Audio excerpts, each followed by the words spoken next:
आज मैं आपके लिए लेकर आई हूँ बहुत टेस्टी हेल्दी फ्लैक्स सीड्स यानी कि अलसी के लड्डू की रेसिपी, जो कि सर्दियों में बहुत ज़्यादा खाए जाते हैं। और हमारे घर में तो इस तरह से अलसी के लड्डू सर्दियों में ज़रूर बनते हैं, क्योंकि अलसी खाने के बहुत सारे हेल्थ बेनिफिट्स हैं, जो कि मैं आपको इस वीडियो में आगे बताऊंगी। आप इस लड्डू को सुबह शाम जब आपका मन करे तब आप इस लड्डू को खा सकते हैं। ये लड्डू बहुत ही गुणकारी हैं, तो आप इन लड्डुओं को ज़रूर बनाइएगा।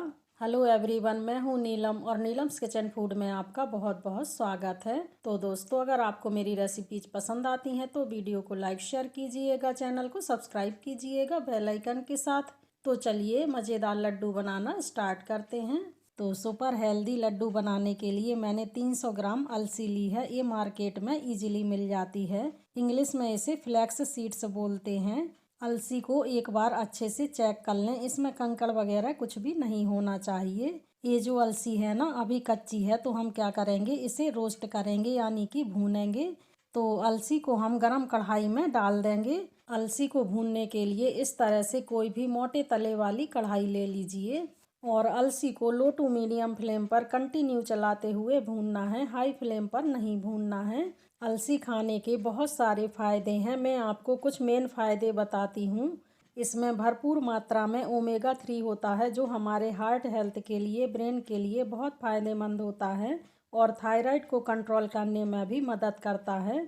और इसमें भरपूर मात्रा में फाइबर होता है, जिससे ये पाचन में सहायक रहता है, कोलेस्ट्रॉल को कम करने में हेल्प करता है, शुगर लेवल को भी मेंटेन रखता है और इसमें एंटीऑक्सीडेंट भरपूर मात्रा में होता है, जिससे कि सर्दियों के मौसम में जो छोटी मोटी बीमारियां होती हैं वो जल्दी से हमें पकड़ नहीं पाती हैं।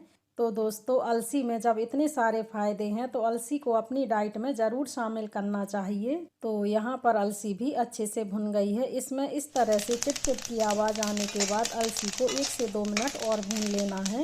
जैसे जैसे हम इसे भूनते जाएंगे इसमें चिट चिट की आवाज़ आने लगती है।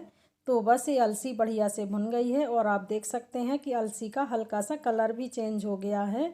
अलसी को हमें इतना भूनना है कि ये कच्ची ना रहे और ना ही हमें इसे ओवर कुक करना है। मैं आपको चेक करके दिखाती हूँ। तो ये देखिए, जब हम अलसी को तोड़ रहे हैं तो ये आसानी से टूट रही है। तो बस इससे ज़्यादा हमें अलसी को नहीं भूनना है।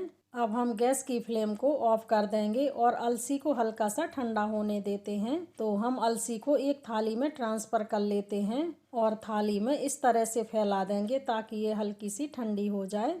जब ये हल्की सी ठंडी हो जाएगी तब हम इसे मिक्सी के जार में डालकर ग्राइंड कर लेंगे। अब हम बढ़ते हैं अगली प्रोसेस की तरफ। यहाँ पर मैंने कढ़ाई गर्म होने के लिए रख दी है। गर्म कढ़ाई में हम 1 चम्मच देसी घी डालेंगे। घी को अच्छे से मेल्ट होने दीजिए और घी जैसे ही गर्म हो जाता है हम इसमें ड्राई फ्रूट्स रोस्ट करेंगे। मैंने यहाँ पर 100 ग्राम कटे हुए काजू लिए हैं, 100 ग्राम कटे हुए बादाम लिए हैं और 50 ग्राम कटे हुए पिस्ता लिए हैं। तीनों चीज़ों को लो टू मीडियम फ्लेम पर 2 से 3 मिनट के लिए रोस्ट करना है। इनका बहुत ज़्यादा कलर चेंज नहीं करना है, बस हल्का सा रोस्ट करना है ताकि इनका कच्चापन निकल जाए और इनमें क्रंच आ जाए। तो ये तीनों चीज़ें बढ़िया से रोस्ट हो गई हैं। अब हम इन्हें कढ़ाई से निकाल लेते हैं। तो हमने इन्हें थाली में निकाल लिया है। अब हम सेम कढ़ाई में आधा चम्मच देसी घी और डालेंगे और घी जैसे ही मेल्ट हो जाता है हम इसमें ये नारियल डाल देंगे। तो मैंने यहाँ पर 100 ग्राम नारियल को इस तरह से ग्रेट कर लिया है। आप चाहें तो नारियल को छोटे छोटे टुकड़ों में काट कर भी डाल सकते हैं। नारियल को लो फ्लेम पर 1 से 2 मिनट रोस्ट करना है। नारियल बहुत जल्दी रोस्ट हो जाता है, तो इसे लो फ्लेम पर ही रोस्ट कीजिएगा।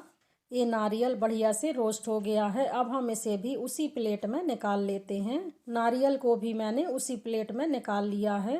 अब हम सेम कढ़ाई में 1 चम्मच देसी घी और डालेंगे और घी के मेल्ट होते ही हम इसमें 50 ग्राम किशमिश डाल देंगे। किशमिश को भी लो टू मीडियम फ्लेम पर तब तक रोस्ट करना है जब तक कि किशमिश अच्छे से फूल ना जाए। जैसे जैसे हम इसे रोस्ट करते जाएंगे ये अपने साइज से जस्ट डबल हो जाएंगी। तो ये देखिए, आप देख सकते हैं कि किशमिश बढ़िया से रोस्ट हो गई हैं। अब हम इन्हें भी उसी प्लेट में निकाल लेते हैं। अभी हम इन्हें साइड में रख देते हैं और सेम कढ़ाई में 1 चम्मच देसी घी और डालेंगे। थोड़ा सा घी कढ़ाई में पहले से बचा हुआ है। अब हम इसमें 50 ग्राम गोंद डालेंगे। गोंद को लो फ्लेम पर रोस्ट करना है। सर्दियों में गोंद खाने के बहुत सारे हेल्थ बेनिफिट हैं। गोंद खाने से कमर दर्द में राहत मिलती है। तो जैसे जैसे हम गोंद को भूनते जाएंगे ये फूलकर जस्ट डबल हो जाएगी। ये देखिए, आप देख सकते हैं। बस आपको ध्यान इस बात का रखना है कि गोंद को लो फ्लेम पर ही भूनना है, हाई फ्लेम पर बिल्कुल भी नहीं भूनना है। अगर आप इसे हाई फ्लेम पर भूनेंगे तो ऊपर से तो ये ब्राउन दिखने लगेगी पर अंदर से कच्ची रह जाएगी।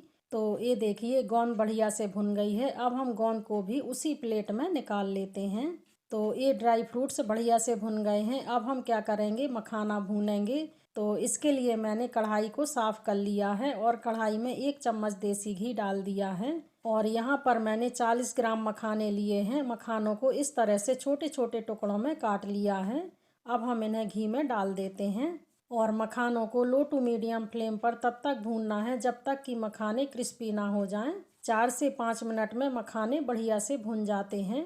तो ये मखाने बढ़िया से रोस्ट हो गए हैं। मैं आपको मखाना तोड़ कर दिखाती हूँ। तो ये देखिए, जब हम इसे तोड़ रहे हैं तो ये बहुत आसानी से टूट रहे हैं।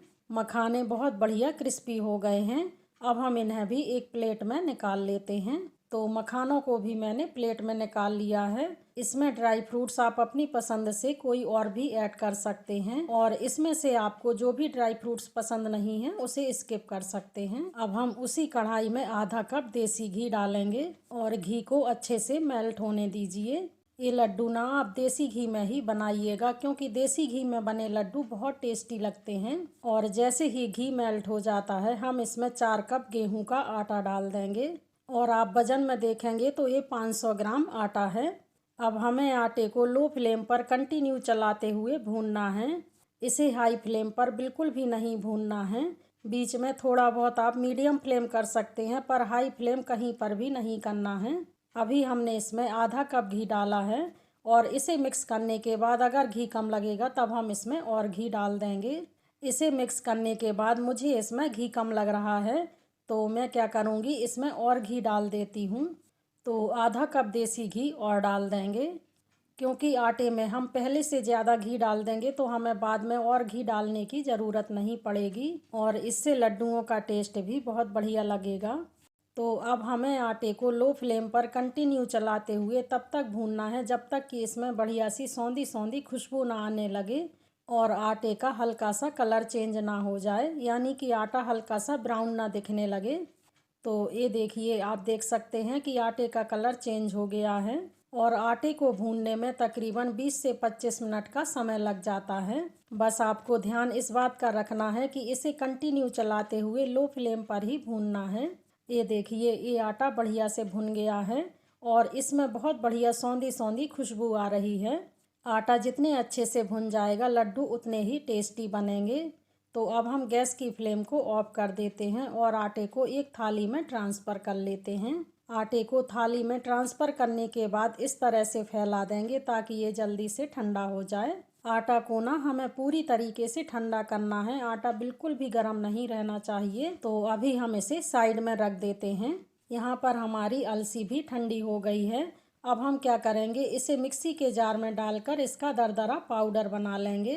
तो ये अलसी ज़्यादा है तो हम क्या करेंगे, इसे 2 बार में पीस लेंगे। तो ये देखिए, इस तरह से दरदरा पाउडर बना लेना है, एकदम फाइन पाउडर नहीं बनाना है। थोड़ा सा दरदरा पाउडर रहेगा तो इसका टेस्ट अच्छा लगेगा। तो अब हम इसे बाउल में ट्रांसफ़र कर लेते हैं। तो ये हमारा अलसी का पाउडर बनकर तैयार हो गया है, यानी कि हमने अलसी को पीस लिया है। और ये जो हमने आटा भून कर रखा है ये भी पूरी तरीके से ठंडा हो गया है। मैं इसे बड़े से बर्तन में डाल देती हूँ। साथ ही इसमें ये अलसी डाल देंगे जो हमने अभी पीस कर रखी है और इसमें ये सारे ड्राई फ्रूट्स डाल देंगे जो हमने भून कर रखे हैं। तो इस तरह से ये हमारे बहुत ही हेल्दी और टेस्टी लड्डू बनने वाले हैं क्योंकि हमने इसमें बहुत सारे ड्राई फ्रूट्स डाले हैं और ये सारे ड्राई फ्रूट्स हमारी हेल्थ के लिए बहुत ही फ़ायदेमंद हैं। अब हम इसमें 1 छोटा चम्मच इलायची पाउडर डाल देंगे। साथ ही 3 छोटा चम्मच जिंजर पाउडर यानी कि सौंठ पाउडर डाल देंगे और सभी चीज़ों को अच्छे से मिला देना है। सौंठ पाउडर से ना कमर दर्द में राहत मिलती है तो आप इन लड्डुओं में सौंठ पाउडर ज़रूर डालिएगा। और आप ये लड्डू बिना आटे के भी बना सकते हैं, यानी कि केवल अलसी से भी ये लड्डू बना सकते हैं। पर आटा डालने से इन लड्डुओं का टेस्ट और भी अच्छा लगता है। और आप चाहें तो इस स्टेज पर इसमें मावा डाल सकते हैं। इतने लड्डुओं के लिए आप इसमें 250 ग्राम मावा डाल सकते हैं, पर मैं ये लड्डू बिना मावा के बना रही हूँ। अब हमें लड्डुओं को मीठा करना है, तो इसके लिए हम क्या करेंगे, गुड़ को गर्म करेंगे। तो इसके लिए मैंने गरम कढ़ाई में आधा कप देसी घी डाल दिया है, और घी जैसे ही हल्का गर्म होता है हम इसमें 50 ग्राम खसखस डाल देंगे। इसे पॉपी सीड्स और पोस्ता दाना भी बोलते हैं। यहाँ पर गैस की फ्लेम को लो रखना है और लो फ्लेम पर पोस्ता दाना को 10 सेकंड के लिए भूनना है, क्योंकि पोस्ता दाना बहुत जल्दी भुन जाता है। हमें लड्डू गुड़ से बना रहे हैं, तो मैंने यहाँ पर 700 ग्राम गुड़ लिया है और गुड़ को इस तरह से छोटे छोटे टुकड़ों में तोड़ लिया है। तो गुड़ को खसखस के साथ ही मेल्ट करेंगे।